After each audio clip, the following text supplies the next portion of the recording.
igreja Assembleia de Deus, e ali eu tive o meu encontro com Jesus, vivi minha experiência de conversão, e estou firme na presença de Deus até hoje, servindo ao Senhor na Assembleia de Deus, né? Nós sabemos que não é a placa da igreja, o nome da denominação que salva, mas nós somos gratos e valorizamos a história da nossa igreja, né? É uma história bonita, como o nosso pastor disse, não tinha um dia mais interessante para comemorarmos essa data. Hoje é culto de missões, a nossa igreja ao longo desse mês esteve em um propósito, falando e buscando o Espírito Santo, e a igreja Assembleia de Deus, ela é marcada por missões, evangelismo e pentecostalismo, é o que nós conhecemos como liberdade no Espírito, é onde nós temos esse momento de efusão do Espírito, né?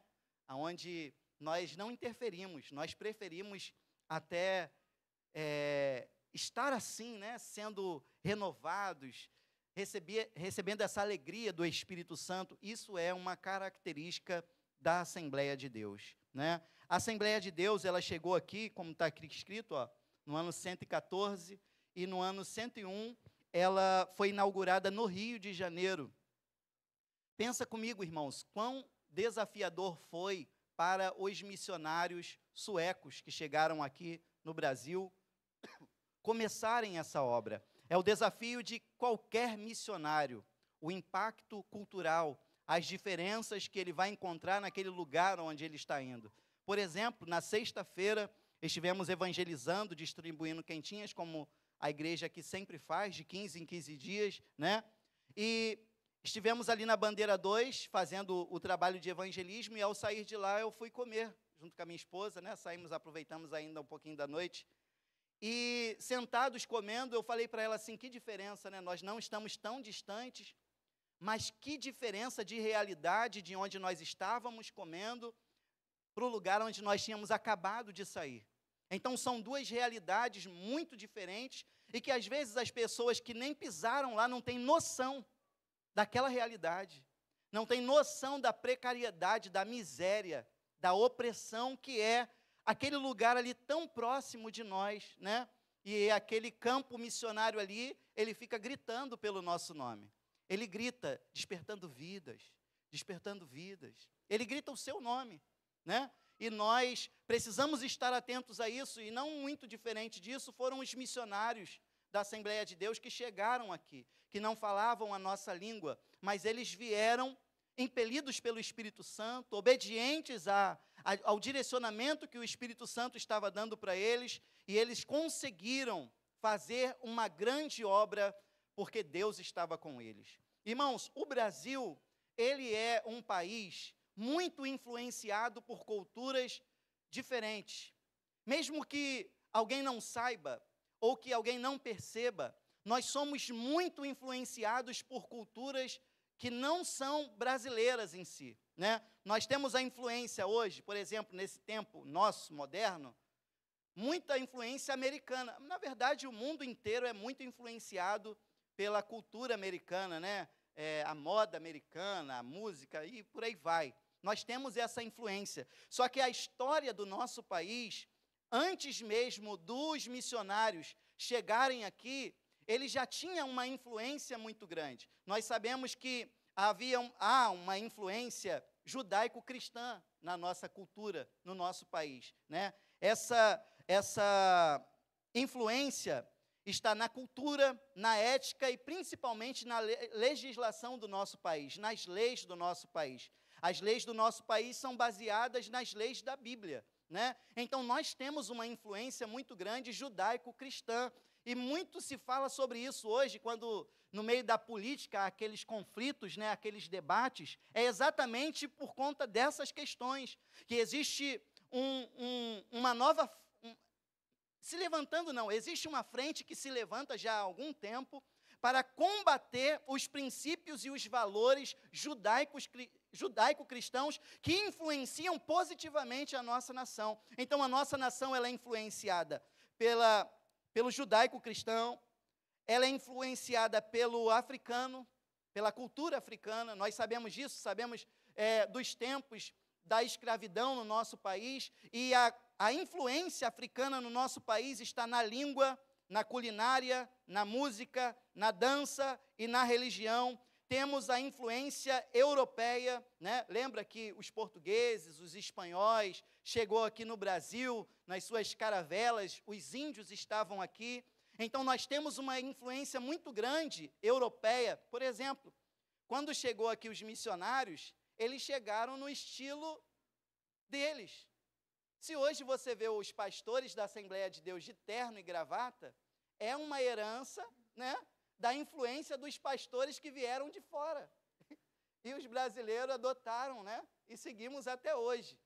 Então, isso também é parte da influência de fora, né, na Assembleia de Deus. Mas a influência europeia no Brasil, ela é principalmente na língua portuguesa. Foram os portugueses que vieram aqui. E o cristianismo chegou aqui, a princípio, através deles.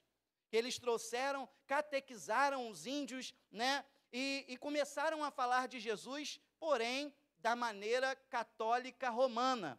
Já o cristianismo protestante, ele vai chegar no Brasil no ano de 1555 ou 1557, com missionários franceses calvinistas da igreja presbiteriana. E só no ano de 1114 é que vai chegar aqui no Brasil missionários pentecostais, e aí vai ser fundada a igreja, né?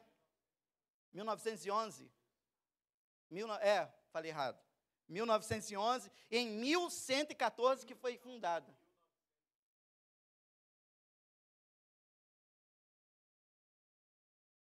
Ah, entendi. Isso aqui dá aqui, está anotado aqui, pastor. Não segue o esboço. 1911 é fundada a AD no Brasil, 1924 é fundada no Rio de Janeiro. Pronto. Então, nós temos a influência europeia no Brasil, principalmente na língua, e também na religião, na culinária, na arquitetura, na arte, nos costumes.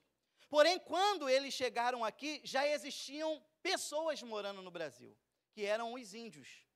Então, nós também temos a influência dos indígenas, múltiplas culturas, múltiplas visões de mundo, influência na arte, na religião, na culinária, nas festas e na natureza. Por exemplo, né, nós temos as línguas mais conhecidas, né, dos indígenas, o tupi-guarani, a linguagem capó, que nós conhecemos lá quando fomos, né, no Maranhão visitar as aldeias, a língua G, Caribe, Aruaque, né, e a religião geralmente está ligada à natureza, com rituais, mitos e espíritos. Agora, irmãos, eu estou fazendo toda essa introdução aqui para trazer um link entre a chegada dos missionários pentecostais aqui no Brasil e a salada que já existia no Brasil de uma influência de tantas culturas diferentes. É muito desafiador para qualquer missionário adentrar num outro lugar, que uma língua é diferente, que a cultura é diferente. E nos nossos dias também não é diferente. Quando foi falado aqui sobre missões, isso compromete a todos nós. Na carta aos Romanos, capítulo 10, versículo 14 e 15, diz assim: como invocarão aquele que não creram? Está falando dos povos não alcançados. Como que esses povos vão invocar o nome do Senhor se eles não creram nele? Então, eles precisam crer. Como crerão naquele de que não ouviram? Então, para que um povo que não conhece, clamar, crer no Senhor, eles precisam ouvir sobre o Senhor. E isso compromete os missionários que Deus separou. E Deus separou missionários, não foi num tempo específico de suas vidas. A Bíblia diz que Deus, falando para Jeremias, que Deus tinha separado ele desde o ventre da mãe dele, e as nações tinha dado ele como profeta. Ou seja, um missionário, ele não se torna um missionário num período da sua vida. Ele nasce para ser um missionário, está escrito no livro de Deus. Existem pessoas que são vocacionadas por Deus para serem missionários. Todos nós que um dia levantamos a nossa mão para Jesus, só estamos comprometidos com essa missão de alguma forma. O ID é para todos nós, de alguma maneira, ele precisa ser cumprido por todos nós, né? E como crerão naquele de que não ouviram? E como ouvirão se não há quem pregue? E como pregarão se não forem enviados? Quem envia os missionários? Quem envia os missionários? A igreja. Olha que coisa. Então a responsabilidade da missão não é só dos missionários. A responsabilidade dos pregadores, dos missionários, ela é da igreja, ela é nossa. Em todos os aspectos da missão, orar, contribuir, ir e preparar. Eu sempre falei, porque geralmente a gente fala desses 3 pontos. A responsabilidade da igreja na missão é ir, orar e contribuir. Eu penso que ainda tem o quarto ponto, que é o preparar o missionário, né? Porque esse missionário, antes dele ir, ele precisa passar por um discipulado, por um preparo, e um preparo muito sério, né? Um preparo muito difícil, mas ele vai cumprir esse preparo, ele vai se preparar, porque ele sabe que ele foi chamado para isso, ele ama a missão. Como são belos os pés dos que anunciam as boas novas. E quem são os que anunciam as boas novas? Todos nós. É a igreja que contribui, é a igreja que ora, é a igreja que prepara, é a igreja que envia, é a igreja que vai. Todos nós somos missionários do Senhor. Quão desafiador era para aqueles missionários chegarem aqui e veio uma cultura completamente diferente da realidade que eles estavam vivendo. E o que hoje marca a cultura do Brasil dentro dessa salada que nós temos de influência de outras culturas? Nós temos muitos problemas, nós temos muitas mazelas que hoje estão entranhadas na nossa cultura e que são bem vistas pelas pessoas, são até bem faladas pelas pessoas. Quer ver um exemplo? Né? Nós estamos numa época, olha como é difícil, o meu filho na escola, e ele vem para casa com a proposta de participar da festa da época. Todos nós sabemos, né? E há sempre um debate muito grande sobre a festa da época. Mas isso está dentro da nossa cultura, é cultural. Mas ao mesmo tempo que há essa cultura, por exemplo, outro dia meu filho tem 4 anos, ele chegou para mim e falou assim: papai, o Saci Pererê é um herói. Pô, filho, pelo menos fala que é o Homem de Ferro. Pô, o Saci, ele é um herói, ele pula com uma perna só.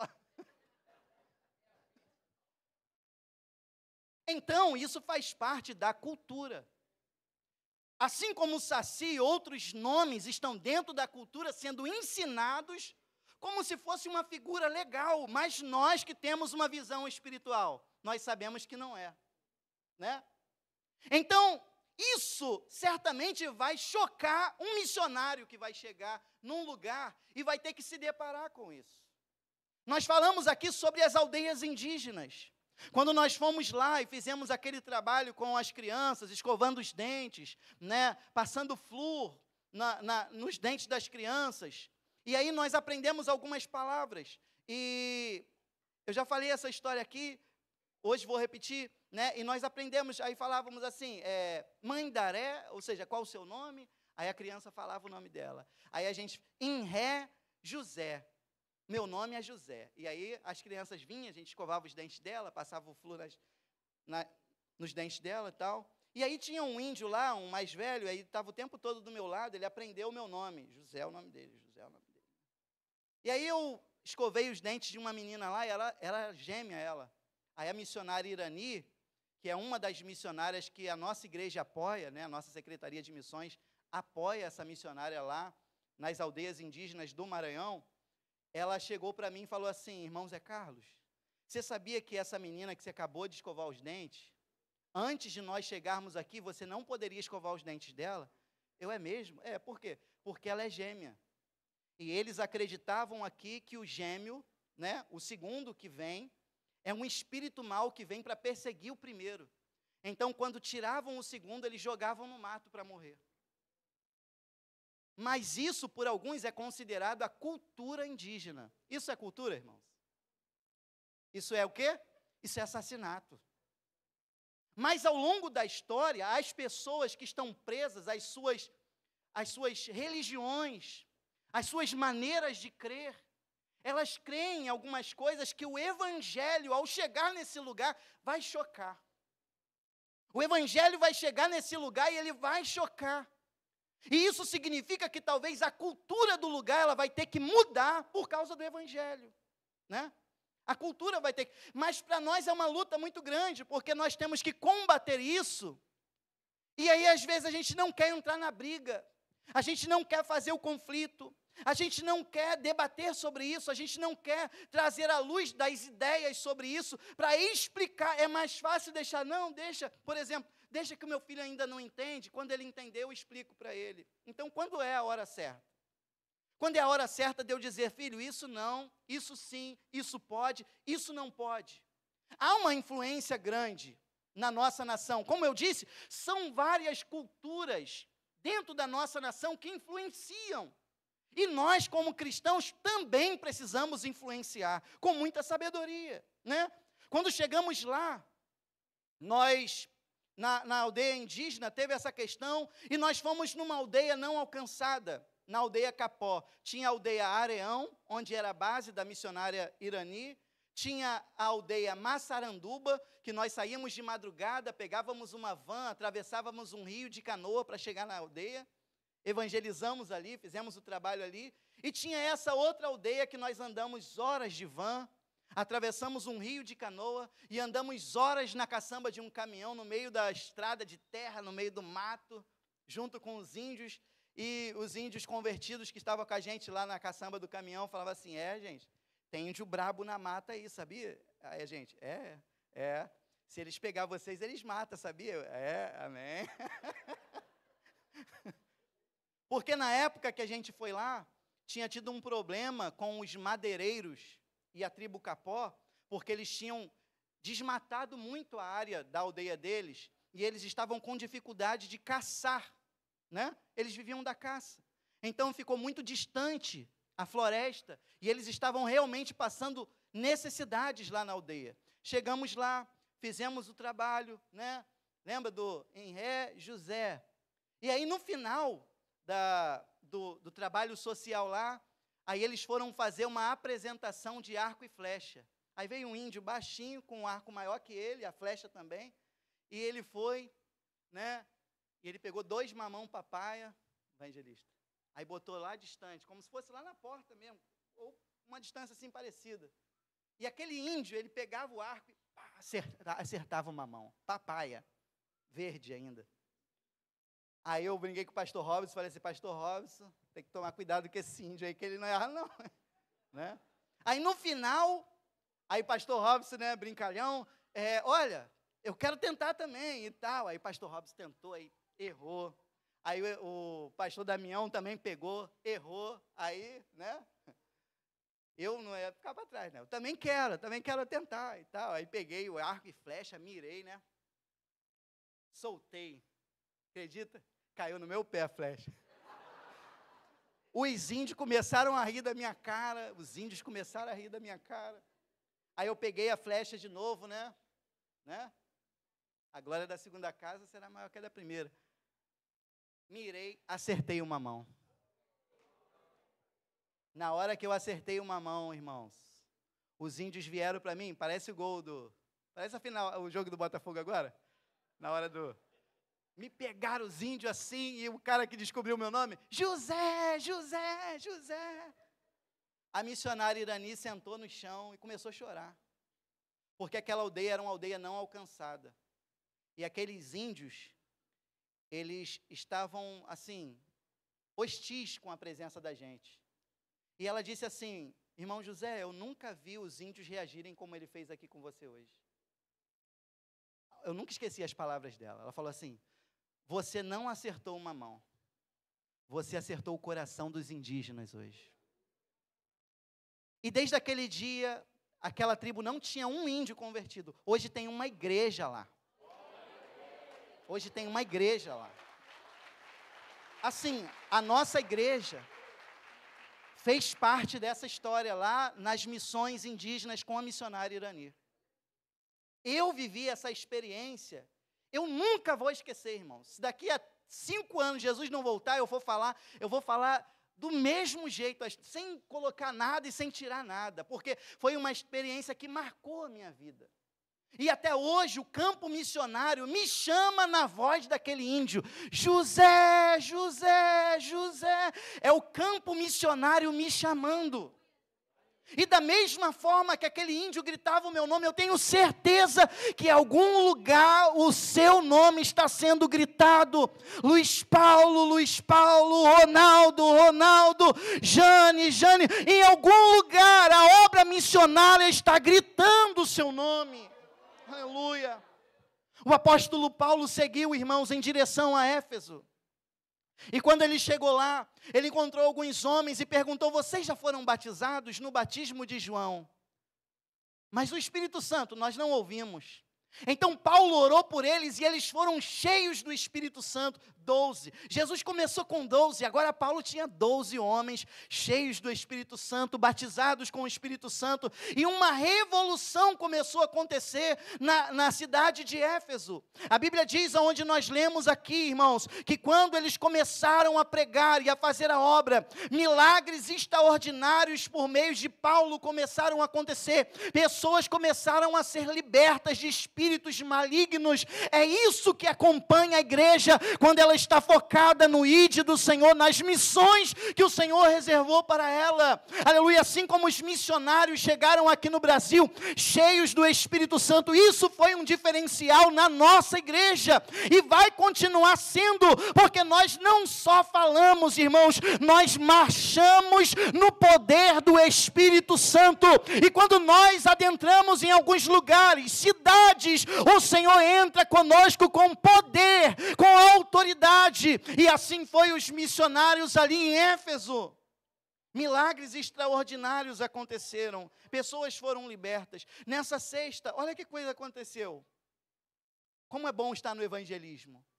Tinha um homem lá, e na hora que ele chegou para mim, eu botei a mão nele, ele ficou um pouco saindo, né? Mas eu penso que no evangelismo a gente tem que dar uma atenção para a pessoa que talvez ela não recebeu o dia inteiro, a semana inteira. E para várias pessoas na situação de rua eu pergunto isso: quanto tempo tem que alguém não te olha nos olhos? Quanto tempo tem que alguém não pergunta o seu nome? As pessoas às vezes falam assim: pô, cara, nem lembro. A gente passa direto, a gente vira a cara, a gente evita. Então nós estamos aqui exatamente para dizer que você tem valor. Quanto tempo tem que alguém não diz que você tem valor? Qual o seu nome? Ah, tal. Perguntei para ele assim: você é afastado da igreja? Ele: eu sou. Era músico, cara, baterista. Eu tenho saudade. Diego, eu tenho saudade. Mas ele não era só baterista não, ele tinha muita noção. E aí ele começou, eu falei assim: tu mora onde? E aí ele mudou a feição dele. Mudou a feição dele, falou assim: o lugar que eu moro, eu não posso falar, porque onde eu estou, eles me matam. Aí eu falei para ele assim: cara, eu não estou atrás do traficante, não. Eu vim aqui hoje atrás do baterista. Eu estou procurando o baterista, não o traficante. E aí, na hora que eu posso orar por você, aí ele manifestou.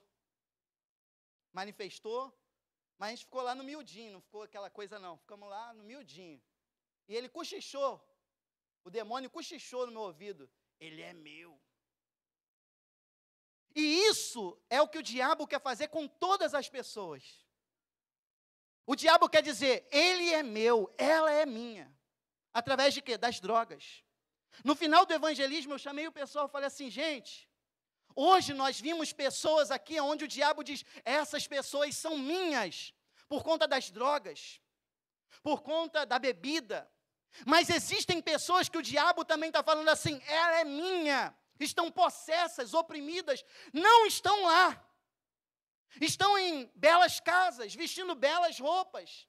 Tem muito dinheiro na conta, tem bastante comida na geladeira, no armário. São pessoas que estão oprimidas, possessas, presas. pelos demônios, não porque estão presas às drogas. Não são só os marginais, os drogados, os bêbados, as prostitutas que são oprimidas pelo demônio. Existem pessoas oprimidas, possessas por causa da mágoa, da vaidade, do orgulho, do ego. São pessoas que estão aprisionadas. Então o campo é vasto.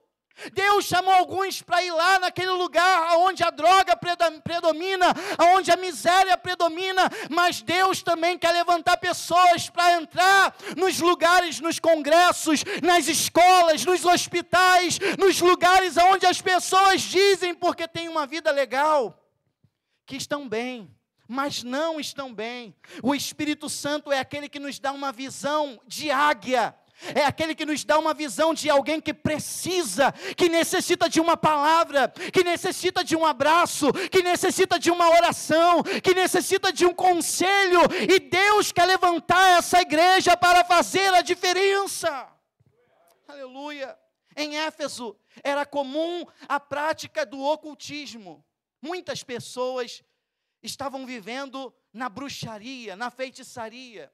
Em Éfeso era muito comum as pessoas estarem em torno do templo da deusa Ártemis, Diana.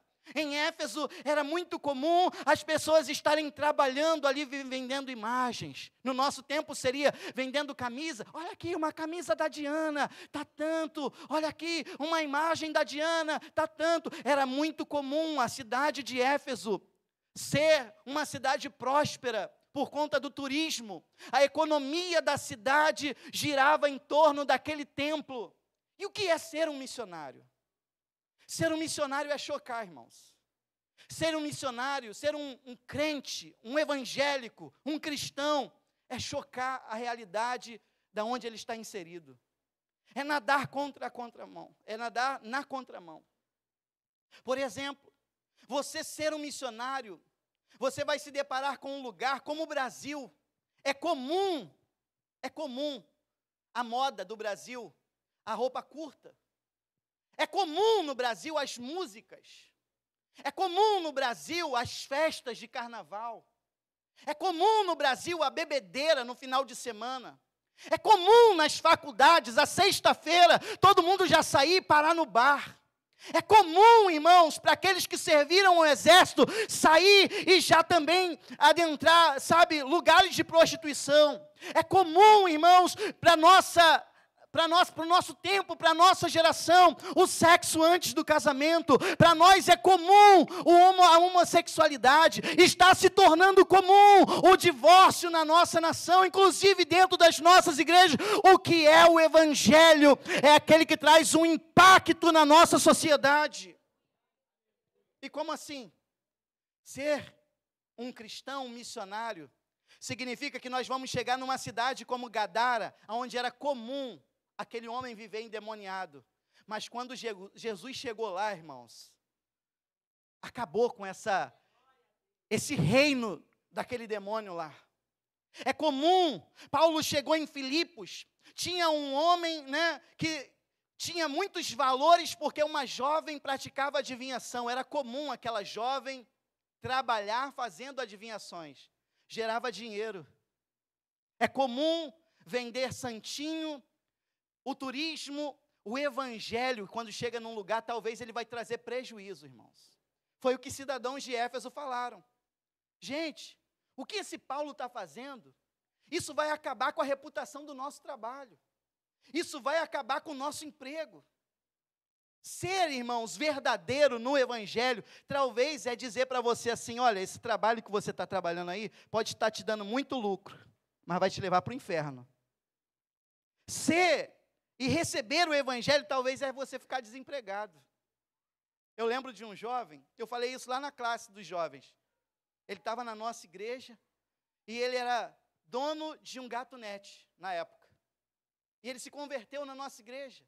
Aí ele falou para mim assim, Zé Carlos, o que é que eu faço? Cara, você não tem um outro conselho, você tem que largar isso. Isso é errado, isso não é certo. Ele nem vendeu, irmãos, a gatunete.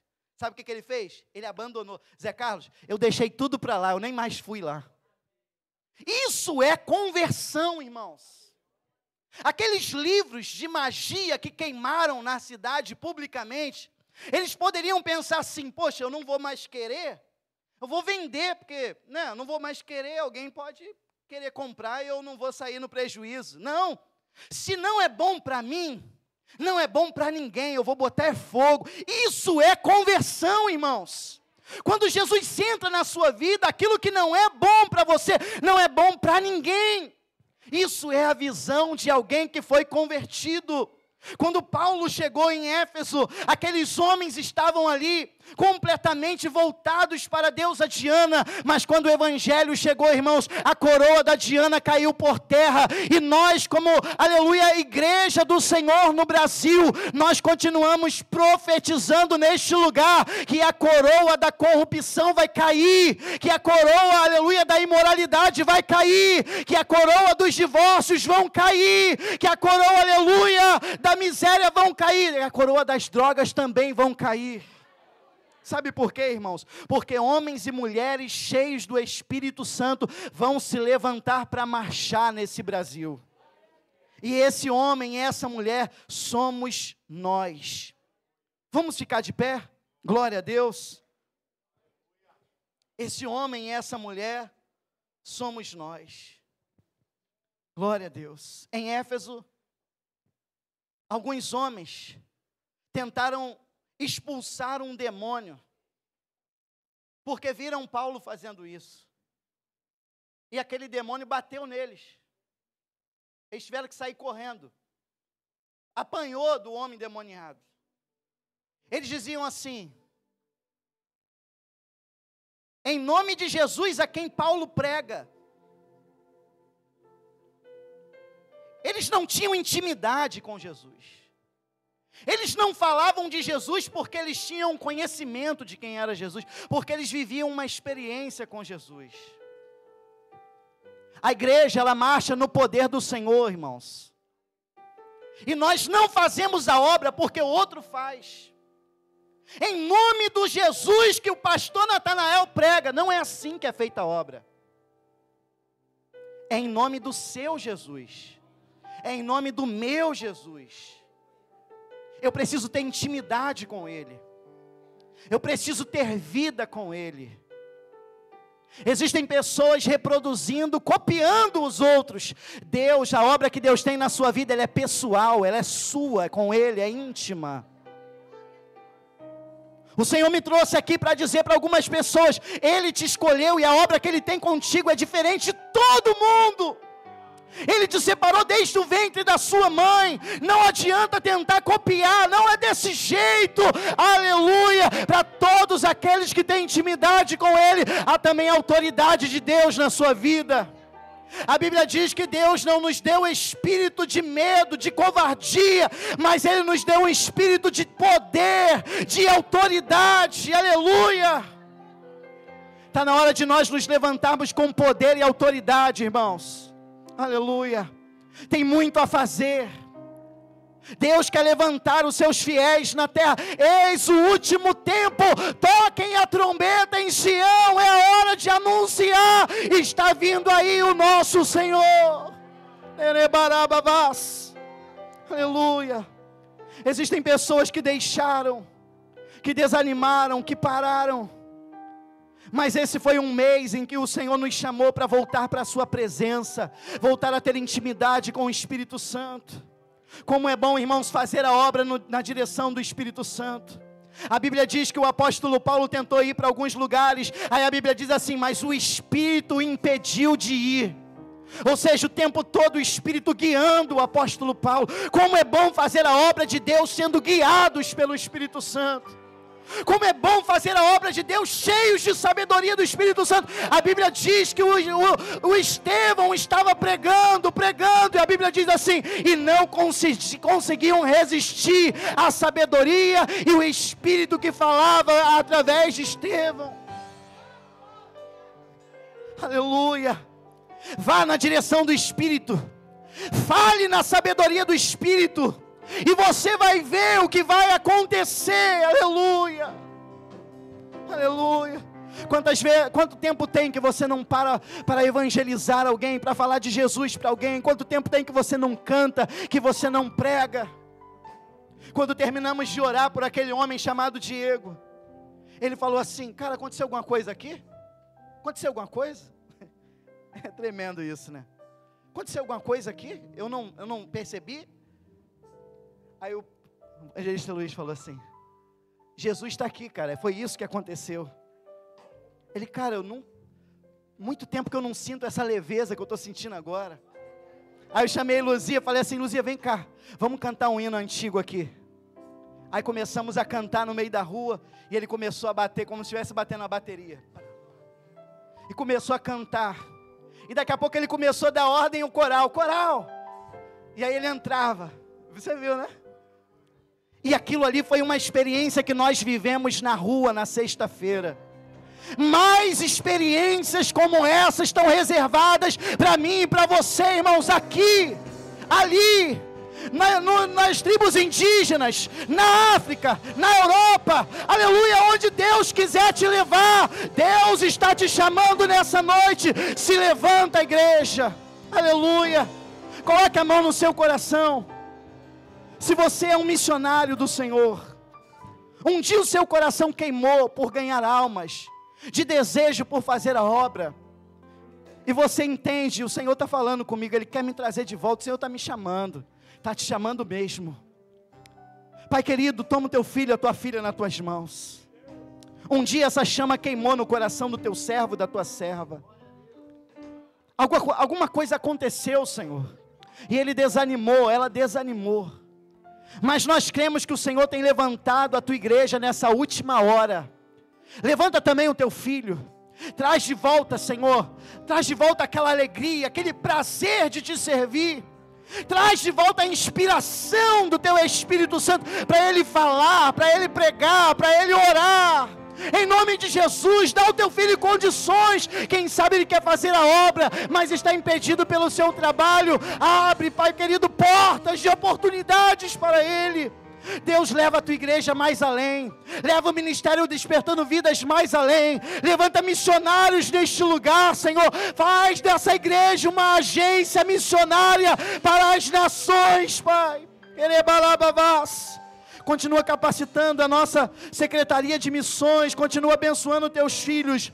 Nós te pedimos a tua bênção, em nome de Jesus, em nome de Jesus. Deus abençoe a igreja, eu agradeço a oportunidade.